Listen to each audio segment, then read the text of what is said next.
अल्हम्दुलिल्लाह रब्बिल आलमीन। अस्सलातु वस्सलामु अलैका वरहमतुल्लाहि वबरकातुहू। तमाम ताबे ताबीन, अम्बिया अल मुरसलीन, हमारे ताजदार, दो जहां के सरदार, अहमद मुख्तार, नूर मिन नूरिल्लाह, या नूर जमालिही, सल्लु अलैहि वसल्लिमु तस्लीमा। अल्लाहुम्मा सल्लि अला सय्यदिना मुहम्मदिन व अला आलि सय्यदिना मुहम्मदिन व बारिक वसल्लिम। सारी तारीफ़ें हमारे अल्लाह ही के लिए हैं और सारे दरूदों के गजरे हमारे नबी पाक सल्लल्लाहु अलैहि वसल्लम के लिए।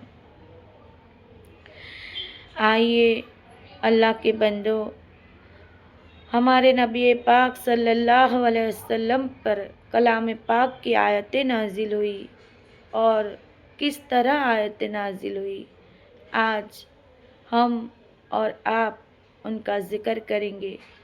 हमारे नबी पाक सल्लल्लाहु अलैहि वसल्लम पर मक्का, मदीना, बदर, ओहद कई जगहों पर वही के ज़रिए से कलाम पाक की सूरतें नाजिल हुई।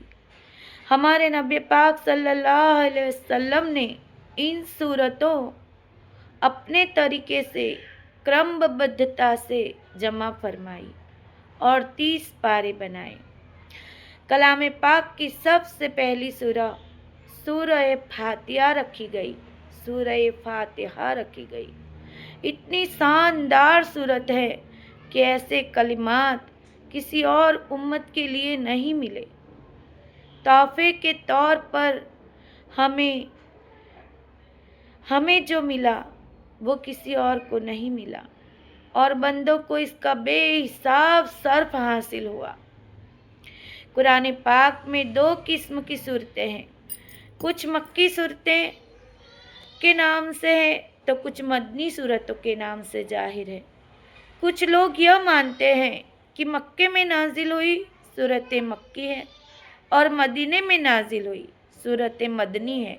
हालांकि ऐसा नहीं है।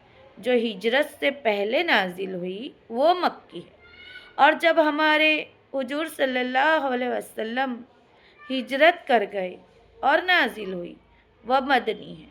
हुजूर सल्लल्लाहु अलैहि वसल्लम बदर में थे तब भी कुछ आयतें नाजिल हुई और हमारे हुजूर सल्लल्लाहु अलैहि वसल्लम ओहद में थे तब भी कुछ आयतें नाजिल हुई।